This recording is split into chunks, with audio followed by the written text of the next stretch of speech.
दर्शक ब्रेक तो बाद तुहाडा बहुत बहुत स्वागत है। हुण असीं अपने दर्शकों नाल जो अपने कोल जिहड़े मैसेज ने वो आपां शेयर करन जा रहे हैं। डॉक्टर साहब coal as a topic email है, आपां उन्हां कोलों उन्हां दे विचार सुनदे हां। तुसीं सानूं इस तरह ही बने रहना, जो लिखदे तुसीं सानूं जो मैसेज लिखे ने सो उस लई तुहाडा बहुत बहुत शुक्रिया जी। डॉक्टर साहब की कहना चाहोगे?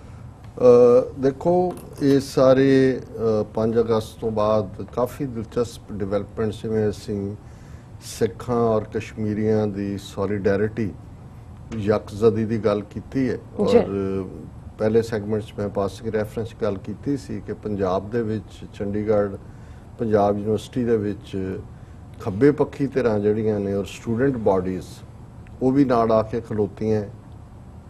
ब्लैक डे मौके भी जिहड़ा 15 अगस्त सी और बीबी कानू प्रिया जिहड़ी बहुत चेस्ट पंजाबी बोलदी है, हालांकि शायद हिंदू लड़की है पट्टी रीजन दी, पर पट्टी लाहौर दे नाल हमेशा जुड़िया रहा। बहुत ठेठ पंजाबी स्वाद आ जाता है पंजाबी सुन के, बाकी तो वो हिंदीआइज्ड हुई हुई है। और उन्हें बड़ी बोल्डली उन्हें कहा ये सारियां दे नाल ही होण जा रहा। और साडे भैन जी अमनजोत कौर ਜਿਹੜੇ हर सिचुएशन के उत्ते बड़ी तिखी अख रखते हैं।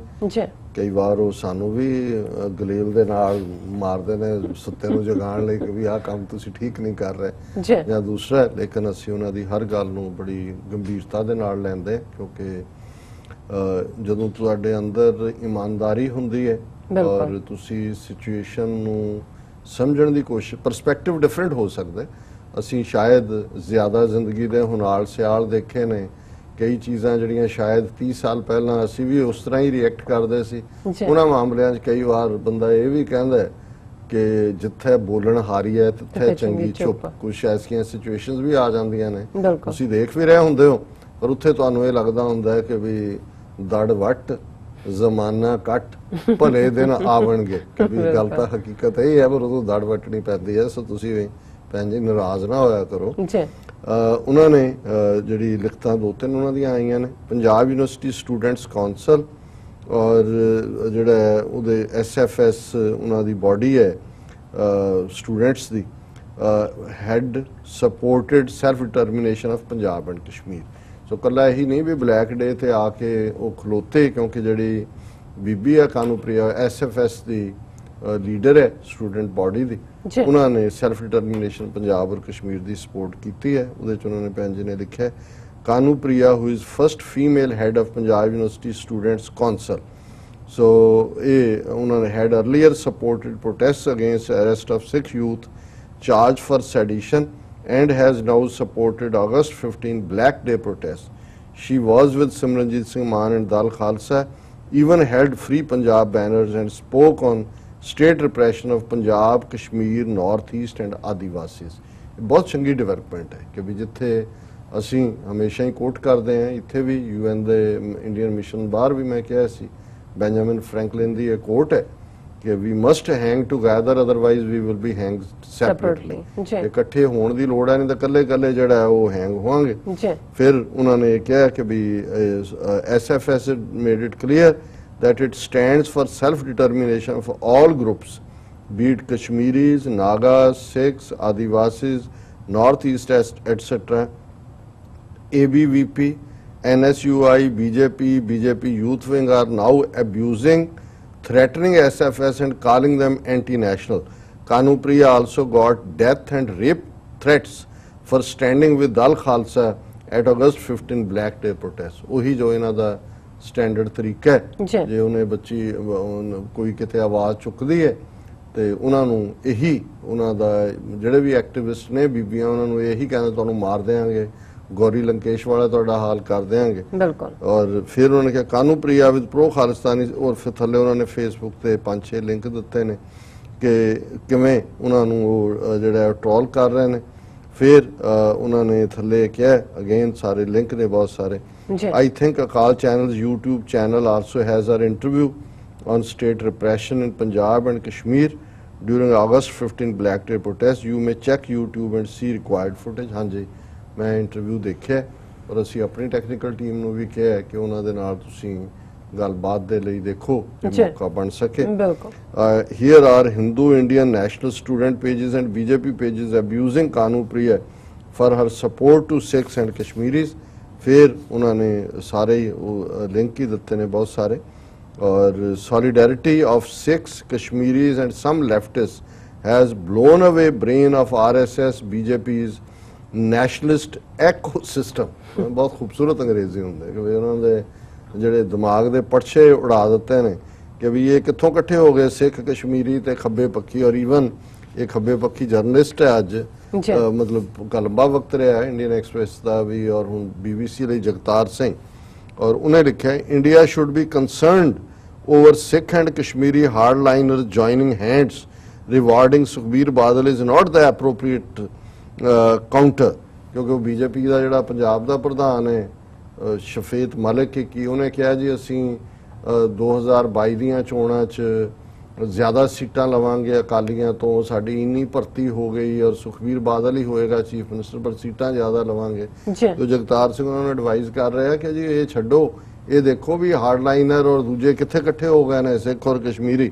ਔਰ ਨਾਲ ਦੀ ਨਾਲ ਉਹਨਾਂ ਨੇ ਸ਼ਾਇਦ ਮੈਂ ਪੂਰਾ ਆਰਟੀਕਲ ਤਾਂ ਨਹੀਂ ਪੜ੍ਹਿਆ ਪਰ ਉਹਨਾਂ ਨੇ ਸਾਰੇ ਬਾਹਰਲੇ ਮੁਲਕਾਂ ਦਾ ਵੀ ਕਿ Sikh bodies in London Washington joined hand with Kashmiris to stage demonstrations outside Indian High Commissioner Embassy। ਇਸੇ ਤਰ੍ਹਾਂ ਉਹਨਾਂ ਨੇ ਬਾਕੀਆਂ ਦੀ ਗੱਲ ਵੀ ਕੀਤੀ ਕਿ ਇਹ ਜਿਹੜਾ ਤੁਹਾਡਾ ਕੰਮ ਹੈ ਇਹ ਠੀਕ ਨਹੀਂ ਹੈ, ਇਹਦਾ ਫਿਕਰ ਕਰੋ।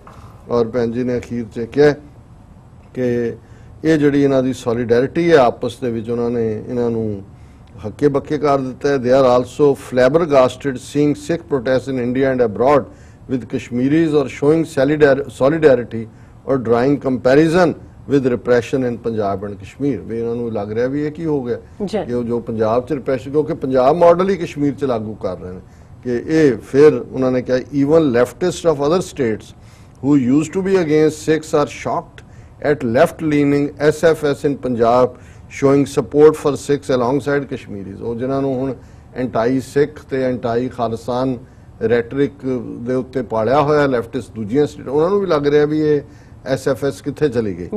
और have more news to share, will send separate mails as many important topics are coming up। I think this new channel for making bridge with leftists in Punjab and Sikhs should be explored further। It's a welcome sign and change from past hostility। If youth feel for state atrocities on Sikhs then it must be welcomed even if they are leftists। बिल्कुल भैन जी तुसी ठीक फरमाया, ਅਸੀਂ ਸਮਝਦੇ ਹਾਂ ਕਿ ਵੀ ਇਸ ਜੈਸਚਰ ਨੂੰ ਇਹ ਲੈਫਟਿਸਟ ਦੇ ਨਾਲ ਵੀ ਔਰ ਈਵਨ ਦਲਿਤਸ ਦੇ ਨਾਲ ਵੀ ਜਿਵੇਂ ਤੁਗਲਕ ਰੋਡ ਦੇ ਉੱਤੇ ਭਗਤ ਰਵਿਦਾਸ ਦੀ ਯਾਦ ਜਿਹੜਾ ਮੰਦਿਰ ਤੋੜਿਆ ਗਿਆ ਉਸ ਬਾਰੇ ਵੀ ਪੰਜਾਬ ਦੇ ਵਿੱਚ ਇੱਕ ਸੋਲੀਡੈਰਿਟੀ ਦੀ ਆਵਾਜ਼ ਆਈ ਹੈ। ਈਵਨ ਜਿਹੜੇ ਬਾਦਲ ਅਪਾਇੰਟਡ ਜਥੇਦਾਰ ਹਰਪ੍ਰੀਤ ਸਿੰਘ ਨੇ ਉਹਨਾਂ ਨੇ ਵੀ ਇਸ ਦੇ ਉੱਤੇ ਦਲਿਤ ਭਾਈਚਾਰੇ ਦੇ ਨਾਲ ਸਪੋਰਟ ਦਾ ਇਜ਼ਹਾਰ ਕੀਤਾ। ਸੋ ਅਸੀਂ ਸਮਝਦੇ ਹਾਂ ਵੀ ਇਹ ਬੌਂਡ ਸਾਨੂੰ ਹੋਰ ਪੀੜਾ ਕਰਨ ਦੀ ਲੋੜ ਹੈ। ਜੀ ਡਾਕਟਰ ਸਾਹਿਬ ਬਿਲਕੁਲ ਹੁਣ ਆਪਾਂ ਆਪਣੇ ਦਰਸ਼ਕਾਂ ਦੇ ਮੈਸੇਜ ਸ਼ੇਅਰ ਕਰਨ ਜਾ ਰਹੇ ਹਾਂ। ਸਭ ਦਾ ਬਹੁਤ ਬਹੁਤ ਸ਼ੁਕਰੀਆ ਅਦਾ ਕਰਦੇ ਹਾਂ। ਹਰਦੀਪ ਸਿੰਘ ਮੱਲੀ ਸਾਂ ਲਿਖਦੇ ਨੇ ਵਾਹਿਗੁਰੂ ਜੀ ਕਾ ਖਾਲਸਾ ਵਾਹਿਗੁਰੂ ਜੀ ਕੀ ਫਤਿਹ। ਐਸ ਸੁਰਿੰਦਰ ਜੀ ਸਾਂ ਲਿਖਦੇ ਨੇ 19 ਅਗਸਤ 1919 ਤੱਕ ਅਫਗਾਨਿਸਤਾਨ ਦੀ ਆਜ਼ਾਦੀ ਨੂੰ 100 ਵਰੇ ਹੋ ਗਏ ਹਨ। ਅਫਗਾਨੀਆਂ ਦਾ ਇੱਕ ਸਦੀ ਦੇ ਸਫ਼ਰ ਬਹੁਤਾ ਸੁਖਦ ਨਹੀਂ ਰਿਹਾ, ਫਿਰ ਵੀ ਆਜ਼ਾਦੀ ਹੁੰਦੀ ਹੈ ਚਾਹੇ ਦੋ ਘੋੜਿਆਂ ਦੀ ਹੋਵੇ। ਅਫਗਾਨੀ ਗੁਲਾਮੀ ਨੂੰ ਲਾਨਤ ਕਹਿੰਦੇ ਹਨ। ਰੋਟੀ ਕੱਪੜਾ ਮਕਾਨ ਦੀਆਂ ਬੁਨਿਆਦੀ ਲੋੜਾਂ ਉਹਨਾਂ ਨੇ ਆਜ਼ਾਦੀ ਤੋਂ ਕੁਰਬਾਨ ਕਰ ਦਿੱਤੀਆਂ ਹਨ। ਇਹੋ ਵਜ੍ਹਾ ਹੈ ਅਫਗਾਨੀ ਕਿਸੇ ਦੇ ਗੁਲਾਮ ਨਹੀਂ ਹੁੰਦੇ, ਉਹਨਾਂ ਨੂੰ ਆਜ਼ਾਦੀ ਬਦਲੇ ਦੁਸ਼ਮਣ ਕੁਝ ਵੀ ਦੇ ਦੇਵੇ ਉਹ ਜੁੱਤੀ ਦੀ ਨੋਕ ਤੇ ਮਾਰਦੇ ਹਨ। ਸੋ ਐਸ ਸੁਰਿੰਦਰ ਜੀ ਦਾ ਇੱਕ ਹੋਰ ਮੈਸੇਜ ਹੈ। ਕਸ਼ਮੀਰ ਵਿੱਚ ਪਾਇਲਟ ਗਨਾਂ ਦੀ ਫਾਇਰਿੰਗ ਨਾਲ ਬਹੁਤ ਲੋਕਾਂ ਦੇ ਜ਼ਖਮੀ ਹੋਣ ਦੀ ਖਬਰ ਹੈ। ਕੁਝ ਲੋਕਾਂ ਦੀਆਂ ਅੱਖਾਂ ਵਿੱਚ ਪਾਇਲਟ ਗਨਾਂ ਦੇ ਸ਼ਰੇ ਪੈਲਟ ਠੀਕ ਹੈ ਗੰਨਾਂ ਦੇ ਸ਼ਰੇ ਲੱਗਣ ਨਾਲ ਅੱਖਾਂ ਦੀ ਰੋਸ਼ਨੀ ਚਲੇ ਗਈ ਹੈ। ਕਸ਼ਮੀਰ ਵਿੱਚ ਕਰਫਿਊ ਲਗਾਤਾਰ ਜਾਰੀ ਹੈ। ਜਦੋਂ ਵੀ ਕਰਫਿਊ ਖੁੱਲਦਾ ਹੈ ਲੋਕਾਂ ਦੇ ਗਰੁੱਪ ਵੱਡੀ ਗਿਣਤੀ ਵਿੱਚ ਮੁਜ਼ਾਹਰੇ ਕਰਦੇ ਹਨ। ਲਗਾਤਾਰ ਕਰਫਿਊ ਨੇ ਹਕੂਮਤ ਦੇ ਇਸ ਦਾਅਵੇ ਦਾ ਪਰਦਾ ਚਾਕ ਕਰਦੀ ਹੈ ਕਿ ਕਸ਼ਮੀਰੀ ਲੋਕ ਸਰਕਾਰ ਦੇ ਫੈਸਲੇ ਤੋਂ ਖੁਸ਼ ਹਨ। ਇਸ ਦੇ ਨਾਲ ਹੀ ਕੰਟਰੋਲ ਲਾਈਨ ਤੇ ਫਾਇਰਿੰਗ ਹੋਣ ਦੀਆਂ ਖਬਰਾਂ ਹਨ। ਪਾਕ ਵਾਲੇ ਪਾਸੇ ਆਮ ਸ਼ਹਿਰੀ ਤੇ ਪਾਕ ਫੌਜੀਆਂ ਦੇ ਮਾਰੇ ਜਾਣ ਦੀਆਂ ਖਬਰਾਂ ਹਨ। ਦੁਬੱਲੀ ਫਾਇਰਿੰਗ ਨਾਲ ਭਾਰਤ ਵੱਲ ਵੀ ਫੌਜੀ ਜਵਾਨਾਂ ਦੇ ਮਾਰੇ ਜਾਣ ਦੀ ਸੂਚਨਾ ਹੈ, ਲੇਕਿਨ ਸਰਕਾਰੀ ਤੌਰ ਤੇ ਇਸ ਦੀ ਤਸਦੀਕ ਨਹੀਂ ਕੀਤੀ ਗਈ। ਇੱਥੇ ਇਹ ਗੱਲ ਵੀ ਚਰਚਾ ਦੀ ਹੈ। ਇੱਕ ਲੰਮਾ ਕਰਫਿਊ ਸਰਕਾਰ ਦੇ ਲਈ ਵੀ ਮਾੜਾ ਹੈ ਕਿਉਂਕਿ ਲੰਮਾ ਕਰਫਿਊ ਨਾਲ ਸੰਸਾਰ ਭਰ ਵਿੱਚ ਭਾਰਤ ਦੇ ਸਭ ਅੱਛਾ ਦਾ ਪੋਲ ਖੁੱਲ ਜਾਂਦਾ ਹੈ ਜਦ ਕਿ ਹਾਲਾਤ ਬੰਦ ਤੋਂ ਬੁਰੇ ਹੋਣ ਹਨ। ਲੋਕਾਂ ਕੋਲ ਖਾਣ ਪੀਣ ਦਾ ਸਮਾਨ ਖਤਮ ਹੋਣ ਨਾਲ ਭੁੱਖਮਰੀ ਪੈਦਾ ਹੋ ਜਾਵੇਗੀ। ਅੱਜ ਕੇ ਲੋਕ ਫੌਜ ਨੂੰ ਮਰਨ ਵਾਲੀ ਗੱਲ ਕਰਨਗੇ ਜਿਸ ਨਾਲ ਹੋਰ ਕੀਮਤੀ ਜਾਨਾਂ ਜਾਣਗੀਆਂ। ਵੈਸੇ ਵੀ ਕਸ਼ਮੀਰ ਮਸਲਾ ਸਲਾਮਤੀ ਕੌਂਸਲ ਦੇ ਟੇਬਲ ਤੇ ਆ ਜਾਣ ਨਾਲ ਇਹ ਦੱਬਿਆ ਮਸਲਾ ਦੁਬਾਰਾ ਕੌਮਾਂਤਰੀ ਪੱਧਰ ਤੇ ਚਰਚਾ ਦਾ ਵਿਸ਼ਾ ਬਣ ਗਿਆ ਹੈ। ਮਸਲਾ ਗੱਲਬਾਤ ਰਾਹੀਂ ਹੱਲ ਨਾ ਹੋਣ ਦੀ ਸੂਰਤ ਵਿੱਚ ਇਹ ਨਿਊਕਲੀ ਜੰਗ ਪੈਦਾ ਕਰ ਸਕਦਾ ਹੈ ਜਿਸ ਨਾਲ ਇਸ ਨੇ ਭਾਰਤ ਪਾਕਿਸਤਾਨ ਨੂੰ ਤਾਂ ਮੁਕੰਮਲ ਤਬਾਹ ਕਰਨਾ ਹੈ, ਇਸ ਨੇ ਸਾਰੀ ਦੁਨੀਆ ਨੂੰ ਵੀ ਆਪਣੀ ਲਪੇਟ ਵਿੱਚ ਲੈ ਲੈਣਾ ਹੈ। ਸੋ ਭਾਈ ਗੁਰਮੀਤ ਸਿੰਘ ਬੱਬਰ ਜੀ ਸਕਦੇ ਡਾਕਟਰ ਸਾਹਿਬ ਬੰਦ ਡਿਸਕਵਰੀ ਚੈਨਲ ਤੇ ਹੀ ਦੇਖਣ ਨੂੰ ਮਿਲਦੇ ਹਨ। ਮੋਦੀ ਦਾ ਡਿਸਕਵਰੀ ਚੈਨਲ ਤੇ ਆਣਾ ਉਹਦੇ ਤੇ ਕਮੈਂਟ ਹੈ, ਇਹਨਾਂ ਨਾਲ ਅੱਜ ਗੱਲ ਵੀ ਹੋਈ ਹੈ ਔਰ ਇਹਨਾਂ ਨੇ ਕਾਫੀ ਫਿਕਰ ਦਾ ਇਜ਼ਹਾਰ ਕੀਤਾ ਹੈ ਕਿ ਪੰਜਾਬ ਦੇ ਵਿੱਚ ਹੜ੍ਹਾਂ ਦੇ ਨਾਲ ਕਾਫੀ ਨੁਕਸਾਨ ਹੋ ਰਿਹਾ ਹੈ, ਲੇਕਿਨ ਬਹੁਤ ਸਾਰੇ ਮੇਨ ਸਟ੍ਰੀਮ ਜਿਹੜਾ ਮੀਡੀਆ ਉਹਨੂੰ ਖਾ ਰਿਹਾ ਹੈ ਔਰ ਇਹ ਵੀ ਇੱਕ ਸ਼ੱਕ ਜ਼ਾਹਰ ਕੀਤਾ ਜਾ ਰਿਹਾ ਕਿ ਭਾਖੜੇ ਚੋਂ ਜਿਵੇਂ ਪਾਣੀ ਛੱਡਿਆ ਜਾ ਰਿਹਾ ਕਿਤੇ 1988 ਵਾਲਾ ਦੁਹਰਾ ਤੇ ਨਹੀਂ ਹੈ ਜਿੱਥੇ ਕਿ ਆਰਟੀਫੀਸ਼ੀਅਲ ਫਲੱਡਸ ਲਿਆ ਕੇ ਤਬਾਹੀ ਮਚਾਈ ਜੀ। ਮਿਆਨ ਮੋਹਸਿਨ ਸਾਨ ਲਿਖਦੇ ਨੇ ਕਸ਼ਮੀਰ ਮੀਆਂ ਸਾਨ ਲਿਖਦੇ ਨੇ ਨਹੀਂ ਮੀਆਂ ਮੋਹਸਿਨ ਲਿਖਦੇ ਨੇ ਕਸ਼ਮੀਰ ਬਣੇਗਾ ਪਾਕਿਸਤਾਨ ਖਾਲਿਸਤਾਨ ਜ਼ਿੰਦਾਬਾਦ ਨੇ ਲਿਖਿਆ। ਸ਼ਫਾਕ ਸ਼ਾਹ ਜੀ ਤੁਹਾਡੇ ਬਾਰੇ ਲਿਖਦੇ ਨੇ ਨਿਗਾਹ ਬੁਲੰਦ ਦਿਲ ਨਵਾਜ਼ ਜਾਨ ਪੁਰ सोच यही है रखते सफर मेरे कारवां के लिए। सो ये ਤੁਹਾਡੇ ਲਈ ਉਹਨਾਂ ਨੇ ਸ਼ੇਅਰ ਹੈ, ਇਹ ਤੁਹਾਡੀ ਨਵਾਜ਼ਿਸ਼ ਹੈ, ਮੈਂ ਇਹਦੇ ਕਾਬਿਲ ਨਹੀਂ ਹਾਂ ਜੀ। ਕਾਸ਼ ਸਾਡੇ ਚ ਥੋੜੇ ਗੁਣ ਹੋਣ ਕਿ ਕੌਮ ਜਿਹੜੀ ਹੈ ਉਸ ਨੂੰ ਅਸੀਂ ਜਿਸ ਗੁਲਾਮੀ ਦੀ ਜਿਲਤ ਦੇ ਵਿੱਚ ਫਸੀ ਹੋਈ ਹੈ ਜ਼ਲਾਲਤ ਅੱਜ ਅਸੀਂ ਸਹਿ ਰਹੇ ਹਾਂ, ਬਿਲਕੁਲ ਇਸ ਤੋਂ ਅਸੀਂ ਛੁਟਕਾਰਾ ਪਾ ਸਕੀਏ ਜੀ। ਭਾਈ ਗੁਰਮੀਤ ਸਿੰਘ ਬੱਬਰ ਜੀ ਸਾਨੂੰ ਇੱਕ ਨਜ਼ਮ ਲਿਖਦੇ ਨੇ ਦਮ ਦਿੱਤੀਆਂ ਬਾਜ ਨਾ ਦਮ ਮਿਲਦੇ ਦਮਾਂ ਬਾਜ ਨਾ ਟੋਏ ਜਾਂਦੇ ਬਿਨਾਂ ਖੁਸ਼ੀ ਦੇ ਹਾਸਿਆਂ ਨਹੀਂ ਹੱਸਿਆ ਜਾਂਦਾ ਰੋਣੇ ਗਮਾਂ ਦੇ ਬਾਜ ਨਾ ਰੋਏ ਜਾਂਦੇ ਦਰਦਾਂ ਬਿਨਾਂ ਨਾ ਸੀਨੇ ਵਿੱਚ ਛੇਕ ਪੈਂਦੇ ਸ਼ੇਕਾਂ ਬਾਜਨਾ ਮੋਤੀ ਪਰੋਏ ਜਾਂਦੇ ਦਾ ਗੁਲਾਮੀ ਦੇ ਖਾਲਸਾ ਜੀ ਜੱਗ ਉਤੋਂ ਕੌਮੀ ਖੂਨ ਦੇ ਬਾਜਨਾ ਧੋਏ ਜਾਂਦੇ ਹੁਣ ਸਮਾਂ ਆ ਗਿਆ ਹੈ ਤਿਆਰ ਹੋਣ ਦਾ। ਸੋ ਕੁਲਦੀਪ ਸਿੰਘ ਜੀ ਸਾਨੂੰ ਫਤਿਹ ਬੁਲਾਉਂਦੇ ਨੇ। ਮੁਹੰਮਦ ਸਾਨੂੰ ਲਿਖਦੇ ਨੇ ਆਜ਼ਾਦ ਕਸ਼ਮੀਰ ਐਂਡ ਅਹਿਮਦ ਆਰਿਫ ਲਿਖਦੇ ਨੇ ਕਿ ਸ਼ੁਕਰੀਆ ਤੁਹਾਡਾ doctor Sahib and Darshan Singh ji ਸਾਨੂੰ ਫਤਿਹ ਬੁਲਾਉਂਦੇ ਨੇ। ਅਹਿਮਦ ਆਰਿਫ ਜੀ ਸਾਨੂੰ ਲਿਖਦੇ ਨੇ ਅਲਾਮਾ ਇਕਬਾਲ ਦੇ ਸ਼ੇਰ ਤਾਂ ਵਾਹ ਜੀ ਵਾਹ ਉਹਨਾਂ ਨੇ ਤੁਹਾਡੇ ਜਿਹੜਾ ਸ਼ੇਅਰ ਲਿਖਿਆ ਉਸ ਬਾਰੇ ਉਹਨਾਂ ਨੇ ਵਾਹ ਜੀ ਵਾਹ ਕਿਹਾ। ਭਾਈ ਗੁਰਮੀਤ ਸਿੰਘ ਬੱਬਰ ਜੀ ਲਿਖਦੇ ਨੇ ਇਹ ਕੋਈ ਕੁਦਰਤੀ ਹੜ ਇਹਨਾਂ ਲਿਖਿਆ ਹੈ ਕਿ ਇਹ ਕੁਦਰਤੀ ਨਹੀਂ ਹੜ ਮਿੱਤਰਾ ਕਾਰਨ ਕਸ਼ਮੀਰ ਵਿੱਚ ਜੋ ਮਨੁੱਖਤਾ ਦੀ ਸਿੱਖਾਂ ਨੇ ਲਾਈ ਜੜ ਮਿੱਤਰਾ। ਹਾਂ ਇਹ ਸਾਡੇ ਦੋ ਤਿੰਨ ਹੋਰ ਵੀ ਵਿਊਅਰਸ ਨੇ ਲਿਖਿਆ ਜੀ ਕਿ ਵੀ 88 ਚ ਇਹਨਾਂ ਨੇ ਪੰਜਾਬ ਚ ਹੜ ਲਿਆਂਦੇ ਕਿਉਂਕਿ ਖਾਲਿਸਤਾਨ ਲਹਿਰ ਜ਼ੋਰਾਂ ਤੇ ਸੀ, ਸਿੱਖਾਂ ਨੂੰ ਸਜ਼ਾ ਦੇਣੀ ਸੀ ਜੀ।